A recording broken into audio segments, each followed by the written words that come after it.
대학에 수석 합격한 학생에게 기자가 합격의 비결을 인터뷰하면은 하나같이 하는 대답이 교과서 중심으로 했습니다.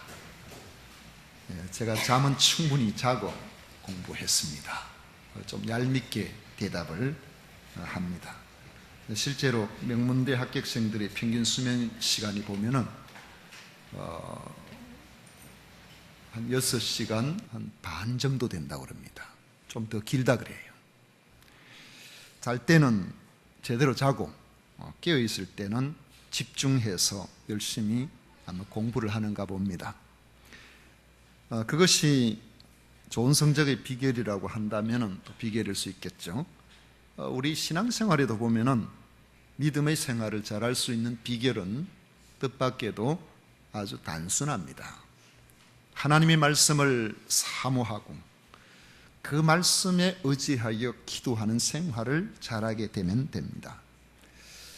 그렇게 되면은 아무리 광야 같은 세상이라도 어떠한 위기를 만난다고 하더라도 그 위기 앞에서 우리는 박해를 이겨내고 또 유혹과 맞서 싸워서 극복할 수 있는 능력을 공급받게 됩니다. 또 이 땅에서 살아가는 동안에 하나님께서 주신 은혜로 형통한 삶을 살아가게 될 때에 그 형통을 남용하지 아니하고 하나님의 영광을 위한 선한 일에 쓰임을 받는 승리자의 삶을 살아갈 수가 있는 것입니다. 단순해 보이지만 이것은 매우 중요합니다. 문제는 실천이죠. 그래서 주님은 우리에게 실천할 수밖에 없는 환경을 허락해 주시고 그리고 실천할 수 있도록 말씀을 주셔서 우리로 하여금 격려하시는 것입니다. 여러분들에게 당장 시급한 기도의 제목이 있습니까? 그것은 하나님께서 너는 기도하며 살아가야 될 사람이다. 나를 의지하고 기도해야 될 사람이라는 하나님의 메시지로 알아들으셔야 합니다. 주님의 말씀에 의지하여 기도하십시오. 그러면 응답받게 될 것입니다. 그 응답을 통해서 하나님께서 얼마나 가까이 계시는지 그리고 하나님께서 얼마나 나를 사랑하고 계시는지를 알게 될 것입니다. 오늘 우리 말씀을 보면 우리가 어떻게 기도해야 할 것인가를 주께서 우리에게 가르쳐주고 계십니다. 첫째로는 간절하게 기도할 것을 말씀하십니다. 7절 말씀에 보면 구하라 그리하면 너희에게 주실 것이요 찾으라 그리하면 찾아낼 것이요 문을 두드리라 그리하면 너희에게 열릴 것이니 했습니다. 구하라 찾으라 문을 두드리라. 이는 반드시 기도하라. 열심을 다해서 기도하라. 끝까지 기도하라는 주님의 말씀입니다. 점점 더 강도를 더해가는 점층법을 사용해서 기도의 필요성을 강조하십니다. 구하는 기도죠. 구하라는 이 말은 가장 단순한 의미로서 의지하는 마음으로 하나님께 도움을 요청드린다는 뜻입니다. 이것은 내가 아무것도 할 수가 없고 내가 하나님 앞에서 내가 해나갈 수 있는 어떤 능력도 없는 사람이 그저 빈손으로 나와서 하나님 앞에 하나님 나는 아무것도 아닙니다. 나는 할 수 있는 것이 아무것도 없습니다. 하나님 저를 도와주셔야 되겠습니다. 하나님 저를 도와주세요 하는 것과 같습니다. 여기에는 하나님께서 주시면 좋고 안 주셔도 할 수 없는 이러한 배짱이 섞여 있지 않습니다. 자기의 능력을 과시하는 기도도 아닙니다. 오직 하나님만이 주실 수 있음을 믿고 나에게 주시기를 간절히 바라는 소망을 말합니다. 주님은 이런 믿음을 가지고 하나님께 구하면 주실 것이라고 말씀합니다. 찾는 기도를 말씀합니다. 구하는 것이 마음의 열망이요 입술로 요구하는 것이라면 찾으라 하는 말씀은 구하는 것을 얻게 되는 방법을 찾는 데까지, 구하는 데까지 나아가는 기도입니다. 구하는 기도가 하나님, 제게 이런 문제가 있으니 해결해 주십시오. 하나님, 저에게 이것이 필요하니 주십시오. 이런 기도라고 한다면은, 찾는 기도는 하나님, 이 문제를 어떻게 해결해 주시겠습니까? 하나님, 이렇게 하면 되겠습니까? 하나님, 이렇게 하면 되겠습니까? 하나님 앞에서 문제를 해결할 방법까지도 간구하는 더욱 적극적인 기도라고 말할 수 있습니다. 그렇게 기도하면 하나님께서 우리에게 해결할 방법까지 알게 해주신다는 것입니다. 그 다음 두드리는 기도죠. 여러분, 문을 두드릴 때 왜 두드립니까? 문을 열어달라고 두드리는 것이죠. 정말 간절함이 있다면은 여러분, 한 번, 두 번 두드려 보고 그렇게 말지 않을 것입니다. 정말 간절한 그러한 사람은 문이 열려칠 때까지 두드리게 될 것입니다. 그것이 만약에 절박한 일이라면은 문 두드리는 일에 무슨 염치와 체면이 있겠습니까? 간혹 길을 가다가 그냥 평소 같으면 아무런 문제가 없을 텐데 갑자기 음식을 뭐가 잘못 먹었는지 배에서 이상한 신호가 온다고 생각해 보세요. 어디까지, 집까지 갈 시간이 없어요. 여러분, 어떻게 해야 됩니까? 중간에 병원이 있는지, 은행문이 열려 있는지, 파출소가 있는지. 요즘 파출소를 합니까?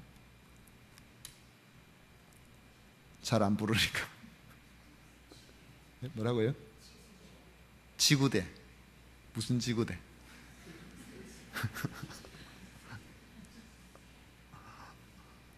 어디든지 가서 말이지 일을 해결해야 될 거 아니겠어요? 그런데 그것이 아무것도 살펴봐도 없다고 생각해 보십시오. 여러분, 어떻게 합니까? 길거리에서 해결할 수 있나요? 안 되잖아요. 어떻게 합니까? 가정집이라도 가야 되는 거예요.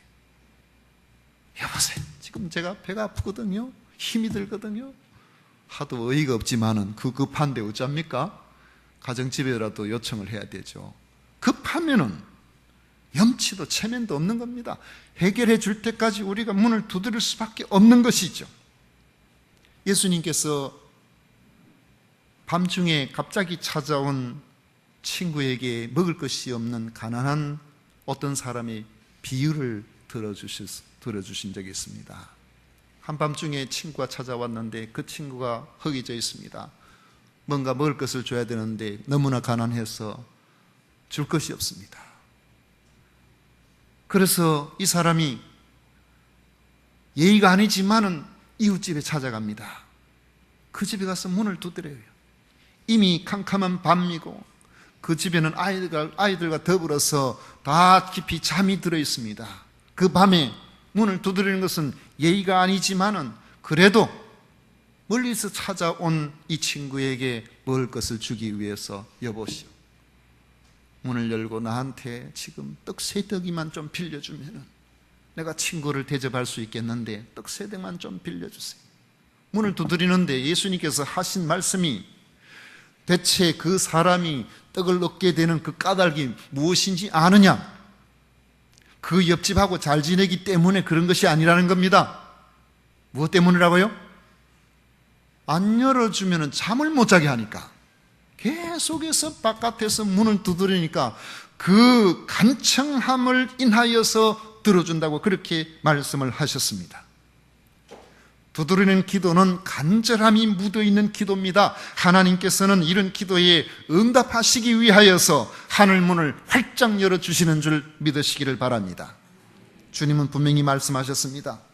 구하라 그리하면 너희에게 주실 것이요, 찾으라 그리하면 찾아낼 것이요, 문을 두드리라 그리하면 너희에게 열릴 것이니 구하는 이마다 받을 것이요, 찾는 이는 찾아낼 것이요, 두드리는 이에게는 열릴 것이니라. 요한복음 16장 24절에서도 구하라 그리하면 받으리니, 그리고는 말씀하시기를 너희 기쁨이 충만하리라. 구하면 반드시 받게 됩니다. 덤으로 하나님께서 우리에게 주셨다는 기쁨이 충만하게 된다고 말씀하고 있는 것입니다. 두 번째로는 믿음으로 기도하라고 말씀하십니다. 원래 우리가 기도할 때 기도의 확신은 아무나 얻는 것은 아닙니다. 지갑을 잃어버려서 차비가 없는 사람이 길 가다가 난 모르는 사람한테 여보세요, 내가 집이 먼데 차비 좀 빌려주시면 좋겠습니다. 얼마가 필요합니까? 예, 집까지 거리가 제법 나오는데 한 2만 원 정도는 있어야 되겠습니다. 눈이 둥그래가지고 이 사람이 날 언제 봤다고 나한테 돈 빌려달라고 하느냐고. 여러분 그렇게 안 하겠어요? 저한테 돈 빌려달라고, 집이 머니까 차비 좀 빌려달라고 해서 몇만 원씩 달라고 한 사람들 가운데서 아직까지 갚은 사람 한 사람도 없습니다. 이유가 구구절절해요. 그럼 나중에는 아하, 이분은, 이런 분들은 늘 습관적으로 교회 찾아와서 그래 하는구나, 그래 알고 그분이 죄를 안 짓도록 하려고 안 갚아도 됩니다 그러고 보내요.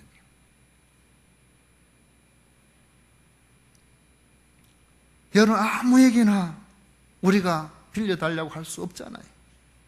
그런데 주님께서 제자들에게 구하라, 찾으라, 문을 두드리라, 그리하면 받으리라고 말씀하시는 데는 근거가 있습니다. 마태복음 오늘 말씀 9절 이하의 말씀 보십시오.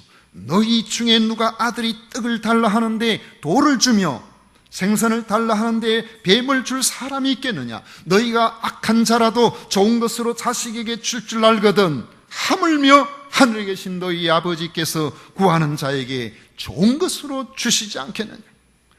우리가 기도하는 하나님은 바로 하늘에 계시는 우리의 아버지가 되시기 때문에 우리가 기도할 수 있다는 것입니다.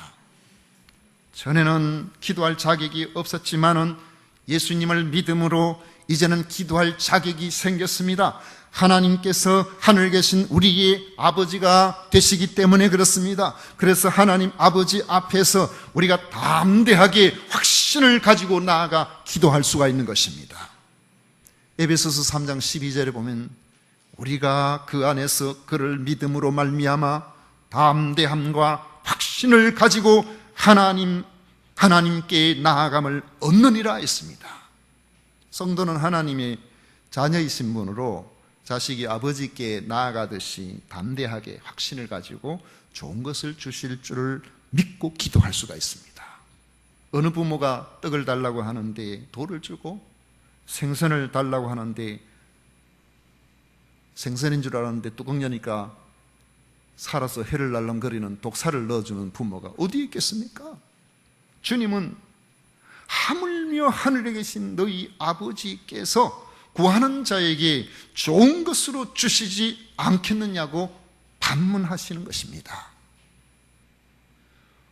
우리 사람도 자기 자녀에게 있어서는 할 수만 있으면 좋은 옷 입히고 싶고 좋은 교육받게 하고 싶고 좋은 음식 먹게 하고 싶고, 그게 부모 마음 아니겠습니까?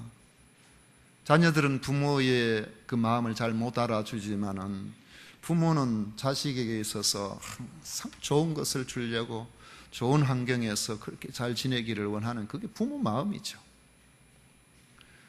얼마 전에 뭐 그렇게 오래 되지는 않았습니다만은 식탁에 갈치 구이죠. 갈치를 구워서 세 동간을 이렇게 집사람이 식사 시간 내놨는데 보니까 갈치가 잔잔해요. 그래서 요즘 갈치는 다 이렇게 자는가 싶어. 갈치가 왜 이렇게 잤냐고 물어보니까 복판 동가리는 전부 자식한테 다 보내고 꽁지만 남은 그걸 구워준 거예요. 복판 동가리는 하나도 없고 전부 꽁지만. 아마 자식은 생각하기를 갈치는 원래 이렇게 통통한가 그렇게 생각할는지 모르겠어요. 그런데 부모 입장에서는 그게 서운하지 않습니다. 그게 부모 마음 아니겠습니까? 여러분 자녀들한테 어쩌든지 나는 좀 거친 것 먹어도 자녀들한테 좋은 것 먹이고 싶고, 그게 부모 마음이죠. 우리 하나님 아버지께서 우리에게 좋은 것을 주시기를 원하시는 줄 믿으시기를 바랍니다. 우리 하나님께서는 우리에게 구하는 자에게 좋은 것, 하나님께서는 우리에게 주시기를 원하십니다. 여러분 기도하십시오. 여러분 기도하시면 하나님께서 여러분 기도를 통해서 하나님께서 예비해 두신 좋은 것을 주십니다. 그런데 기도할 때 우리가 한 가지 유념해야 될 부분이 있습니다. 하나님의 너그러우심을 의지하고 기도해야 된다는 거죠. 구하는 이마다 받을 것이라고 말씀하셨고 하물며 좋은 것으로 주시지 않겠느냐고 하신 이 말씀은 우리가 기도하면 반드시 주신다는 것인데, 우리가 기도할 때 하나님께서 주실 때에 우리의 기도의 공로 때문에 주신다는 말씀이 아니라는 사실을 여러분 아셔야 됩니다.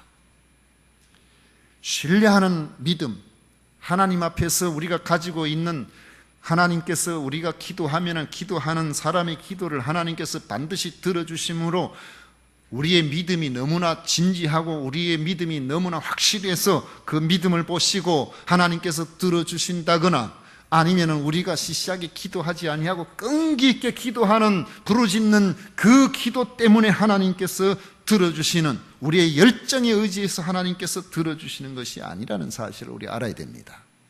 하나님이 우리가 하는 그 공로가, 기도의 공로가 감동적이어서 아이고 너는 원래는 안 들어주고 싶었는데 내가 들어줘야 되겠다, 그렇게 해서 하나님께서 응답하시는 것이 아니라는 것이죠.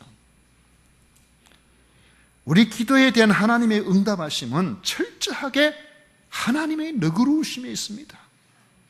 하나님께서 우리를 불쌍히 여겨주시는 데 있다는 것이죠. 하나님께서는 우리가 하나님의 너그러우심을 알고 믿고 나아가는 성도들을 좋아하십니다. 하나님의 은혜에 감사하고 감격하는 이런 사람을 하나님께서는 기뻐하십니다. 누가복음 17장에 보면 예수님께서 예루살렘으로 가실 때에 사마리아와 갈릴 사이로 지나가시면서 한 마을에 들어가시는데, 나병 환자 10명이 예수님께서 그곳에 계시는 것을 알고 멀리 서서 소리를 높여서 예수 선생님이여 우리를 불쌍히 여기소서 하고 간곡하게 불쌍히 여겨달라고 부르짖었어요. 예수님께서 그것을 보시고 제사장들에게 너희 몸을 보이라, 그렇게 말씀을 하셨습니다. 가서 제사장들에게 너희 몸을 보이라. 그 10명이 이제 제사장한테 몸을 보이기 위해서 가는데, 가다 보니까 다 나은 거죠. 가다 보니까 몸이 깨끗해졌습니다. 그런데 여러분 생각해 보십시오. 이들의 믿음이 얼마나 대단합니까? 예수님의 이름을 의지해서 주님 앞에 나아가서 주님께 부탁하기만 하면은 우리의 몸이 나을 수 있을 것이라는 이런 주님에 대한 강한 신뢰의 믿음이 그들에게 있었습니다. 뿐만 아니라 그들은 머릿속으로만 그것을 생각하는 것이 아니고 주님께서 그 마을에 들어가시는 것을 보고 그들은 부르짖어서 예수 선생님이 우리를 불쌍히 여기소서 하면서 간절히 부르짖는 이런 믿음을 가지고 있었습니다. 여러분, 부르짖는 그런 기도, 그런 믿음으로 살아보셨습니까? 예수님 믿는 사람은요, 너무 점잖으면 안 돼요. 하나님 앞에서는 우리는 어린아이의 어린아이도 아닙니다. 제가 이 넥타이 메고 있으니까 점잖해 보이죠. 하나님 앞에서는 눈물 콧물 흘리면서 기도할 때가 많았습니다. 그런데 우리의 그러한 어떤 절박하고 이렇게 간절하고 이렇게 부르짖는 그 믿음이 대단해서 그 믿음이 이들에게 얼마나 특별합니까? 뿐만 아니죠. 제사장에 가서 보이라. 그러니까 아니 예수님께서 당장 고쳐주시지도 않고 멀쩡하게 지금 아직까지도 여전히 그 병 중에 있는데, 그런데 주님 말씀하시니까 두 말 하지 아니하고 순종해서 갔습니다. 얼마나 대단한 믿음입니까? 그런데 주님께서 막상 칭찬하신 것은 이러한 믿음을 가진 그들이 아니라 돌아와서 감사하고 돌아와서 하나님이 하신 그 일에 대해서 영광을 돌리는 사람이었다는 사실을 믿으시기를 바랍니다. 그 중에 한 사람이 자기가 낳은 것을 보고서 큰 소리로 하나님께 영광을 돌리며 돌아와서 예수님의 발 앞에 엎드려서 감사했다고 했습니다. 그때 예수님께서 말씀하시기를 10사람이 다 깨끗함을 받지 아니하였느냐? 그 9은 어디 갔느냐? 그 9은 어디 갔느냐고 물으셨어요. 이 이방인 외에는 하나님께 영광을 돌리러 돌아온 자가 없느냐라고 말씀하시면서 일어나 가라, 내 믿음이 너를 구원하였느니라고 말씀을 하셨습니다. 주님의 칭찬은 하나님이 하신 일을 알고 바로 하나님이 하신 그 일에 대해서 감사하는 믿음에 있었다는 사실을 기억하시기를 바랍니다. 그렇다면 우리가 하나님께서 우리를 보시면서 야, 너는 내게 대해서 내가 한 일을 잘 알고 있구나, 너는 내가 한 일을 어떻게 그리 잘 알고 있지? 그렇게 하나님께서 너그러우심에 대해서 우리가 온전히 생각하고 그렇게 살아간다는 것을 무엇을 보시고 인정하시겠습니까? 하나님의 은혜를 받은 우리들이 바로 우리 가까이에 있는 사람, 우리 이웃, 다른 사람에 대해서 너그러운 태도를 보고 주님께서는 우리를 인정하시는 겁니다. 빌립보서 4장 5절에 보면 너희 관용을 모든 사람에게 알게 하라. 주께서 가까우시니라. 너희 관용을 모든 사람에게 알게 하라. 주께서 가까우시니라 말씀하셨습니다. 요즘 우리들의 삶을 한번 돌아보십시오. 얼마나 우리가 피폐해 있습니까? 다른 사람들의 허물은 얼마나 잘 보입니까? 교회 안이든 교회 바깥이든 우리가 살아가는 온갖 곳에 보면 저 사람은 왜 저래? 저 사람은 왜 저래? 온갖 다른 사람을 보면서 왜 저러냐고 그렇게 말하면서 막상 우리 자신을 돌아보지 못하고 살아갈 때는 얼마나 많습니까? 그들보다 더 별로 나은 것도 없는데도 불구하고 하나님께서는 우리를 그렇게 사랑하셔서 우리를 너그럽게 대해주셨는데 막상 우리들은 우리 주변을 보면서 다른 사람들을 너그럽게 보지 못할 때가 얼마나 많습니까? 너희 관용을 모든 사람에게 알게 하라. 주께서 가깝다고 그렇게 말씀하고 있습니다. 마태복음 18장에 보면은 1만 달란트 빚진 사람이 자기 빚을 다 면제받았지만은 동료가 자기에게 진 빚 100데나리온, 이건 뭐 비교할 수 없는 그런 차이.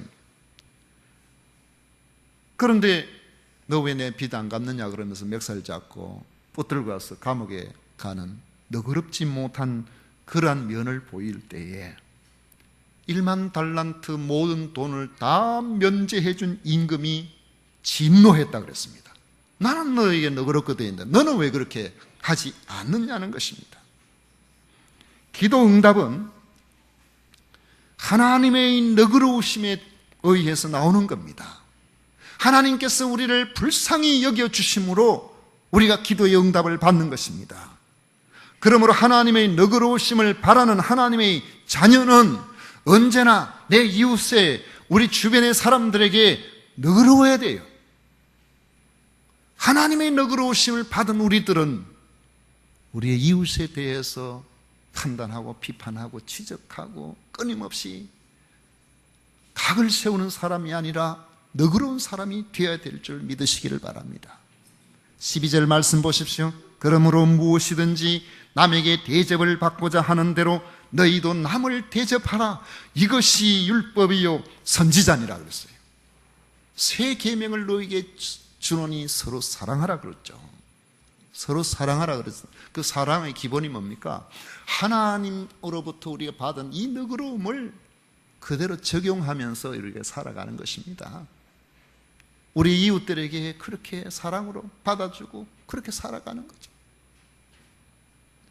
기도는 성도의 특권입니다. 세상 부모도 자식에게 좋은 것을 주려고 하는데 하물며 하늘에 계신 너희 아버지께서 구하는 자에게 좋은 것으로 주시지 않겠느냐고 주님께서 말씀하신 거죠. 더욱 흥미로운 것은 이 배경구절인 누가복음 11장 13절에 보면 이렇게 기록하고 있습니다. 너희가 악할지라도 좋은 것을 자식에게 줄 줄 알거든 하물며 너희 하늘 아버지께서 구하는 자에게 뭘 주신다고요? 성령을 주시지 않겠느냐. 한번 따라하겠습니다. 성령을 주시지 않겠느냐. 이 주님 말씀입니다. 성령은 하나님의 영이죠. 성령은 전능하신 영이십니다. 스가랴 4장 6절에 보면 하나님께서 스룹바벨에게 하신 말씀이 나옵니다. 만군의 여호와께서 말씀하시되 이는 힘으로 되지 아니하며 능력으로 되지 아니하고 오직 나의 영으로 되느니라. 아무리 불가능해 보이는 그러한 일이라고 할지라도 기도하는 성도에게는 소망이 있음을 믿으시기를 바랍니다. 하나님은 우리의 아버지가 되시고 기도할 수 있는 특권을 주셨기 때문에 그렇습니다. 그리고 기도할 때에 성령을 주시기 때문에 그런 것입니다. 세상은 그 이치에 맞는지, 그리고 그 일을 우리가 얼마나 열심히 하는지, 또 우리가 이렇게 하면은 저렇게 되더라는 이러한 상식, 이런 것에 근거해서 우리가 세상을 살아나가죠. 그렇게 하면은 우리 뜻대로 될 거라고 그렇게 생각을 하는데, 여러분 그렇게 해서 되는 경우도 있지만 안 되는 경우도 얼마나 많습니까? 얼마나 많아요.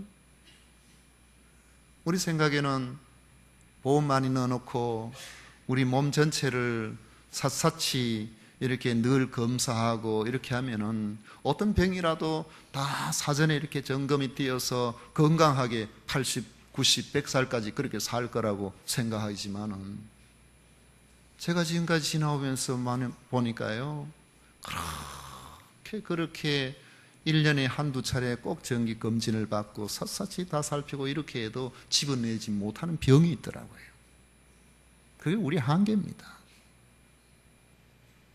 우리는 하나님을 의지하고 살아야 될 그러한 존재라는 것이죠. 그리고 뿐만 아니라 우리가 아무리 연약하고 아무리 힘들고 그런 상황이라고 할지라도, 아무리 어려운 상황이라고 할지라도, 불가능한 그런 상황이라고 할지라도 우리에게 좋은 것을 주시기를 원하시는 하나님, 기도하면 들어주시기를 원하시는 하나님, 우리에게 기적을 허락하시기를 원하시는 하나님께서 하나님의 영으로 우리와 함께 주시겠다고 약속하셨다는 사실을 믿으시기를 바랍니다. 이 약속에 붙들려서 우리가 기도하는 것입니다. 아무리 불가능하게 보이는 그런 일이라고 할지라도 이 약속을 붙들고 우리가 기도하면은 성령께서 개입하시기 때문에 불가능을 가능으로 바꿔 놓으시는 것입니다. 놀라운 응답의 역사가 일어나게 되는 것입니다. 구하고 찾고 두드려서 하나님께서 여러분을 얼마나 사랑하시는지, 얼마나 가까이 계시는지를 깨닫게 되는 이러한 기쁨이 충만하시기를 축원합니다. 기도하겠습니다.